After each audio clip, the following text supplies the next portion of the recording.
Voilà, nous allons donc poser les manomètres sur les prises de pression, mais avant d'ouvrir les bouchons des prises de pression, il convient de vérifier la position du carré de manœuvre. Le carré de manœuvre doit être complètement dévissé sur l'arrière. Alors pour cela, je vais déjà mettre mes équipements de sécurité, à savoir les lunettes, les gants. Voilà. Et je vais donc vérifier la position des carrés de manœuvre. Pour cela, j'enlève les bouchons avec la clé à molette. Voilà. Donc les bouchons sont serrés modérément, mais serrés quand même. J'enlève les deux bouchons. Voilà. Alors actuellement, je vois les carrés de manœuvre, mais je ne peux pas savoir s'il y a un quart de tour de fait ou s'ils sont complètement sur l'arrière. Pour cela, je vais vérifier.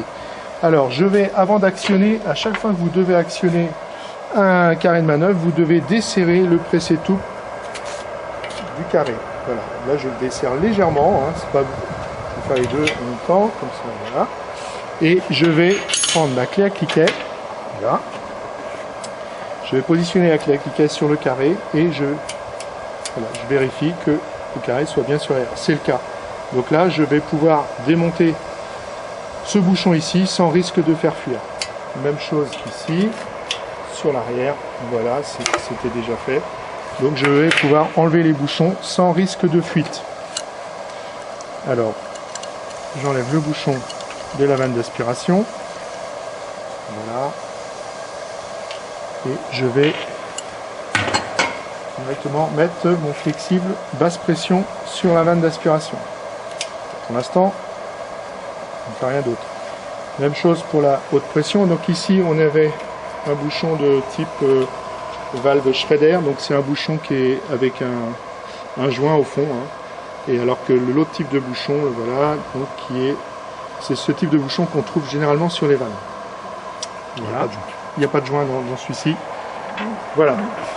Je pose mon flexible, je raccorde mon flexible HP sur la vanne de refoulement. Ça se serre à la main.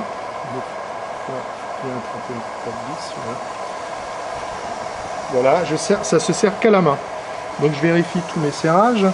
Donc actuellement, j'ai donc relié mes deux flexibles sur le manomètre. Ces flexibles ne sont pas sous pression, ils sont à la pression atmosphérique.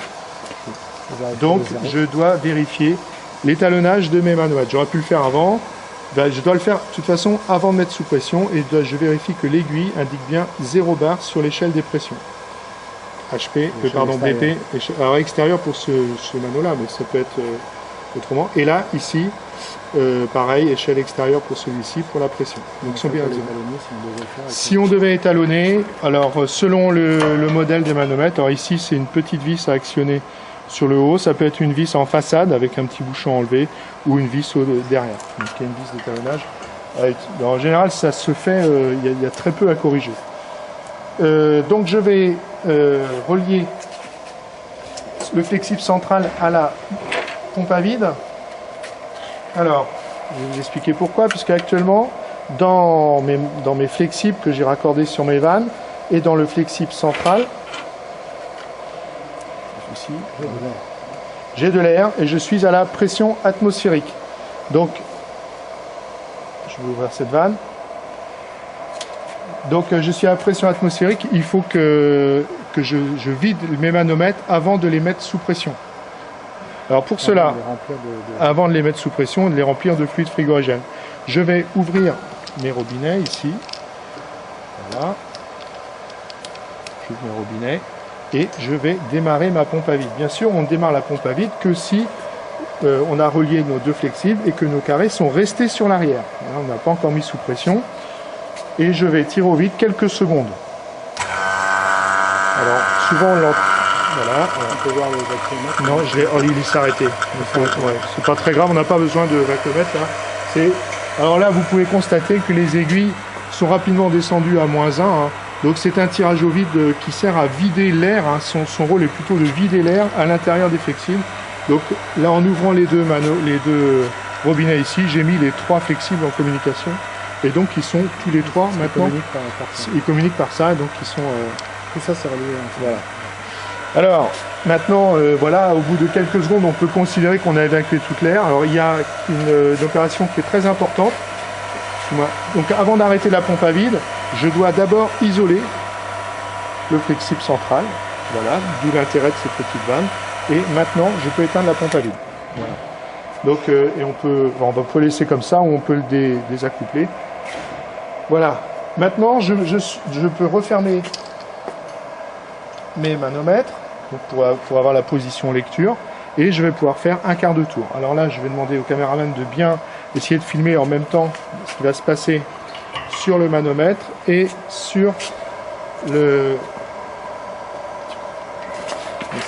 carré de manœuvre. Alors vous voyez, vous vous rappelez, j'avais mis les carrés sur l'arrière, donc là je vais faire un quart de tour, c'est suffisant pour une lecture vers l'avant. Vers l'avant. Donc je vais revisser mon carré de manœuvre d'un quart de tour. Vous allez voir l'aiguille d'épée qui va se positionner à la valeur qu'a actuellement la basse pression. Voilà, maintenant que j'ai fait ça, puisque je vais pouvoir resserrer mon pressé-touple que j'avais précédemment desserré. Voilà, et si l'opération doit durer un certain temps, si vous devez laisser vos manomètres un certain temps sur l'installation, je vais demander juste un petit peu de place, voilà. Eh bien, il est peut-être judicieux de remettre le bouchon, parce qu'on n'est pas à l'abri d'une petite fuite à ce niveau-là. Voilà. Et même opération, alors là, tu vas filmer la HP, je vais refaire un quart de tour, toujours pareil, ce qu'on appelle la position lecture, donc un quart de tour, bien fixé, bien fermé, et voilà, donc là j'ai l'indication de ma haute pression, et même chose, puisque je vais laisser mes manomètres un certain temps sur l'installation, eh bien je vais resserrer le pressé-touple, là c'est 10. Je vais resserrer le pressé-touple que j'avais desserré tout à l'heure. Voilà. Et je vais remettre le bouchon. Là on vient de poser une paire de manomètres. Voilà. C'est terminé? C'est terminé pour l'opération de la pose des manomètres. Merci beaucoup.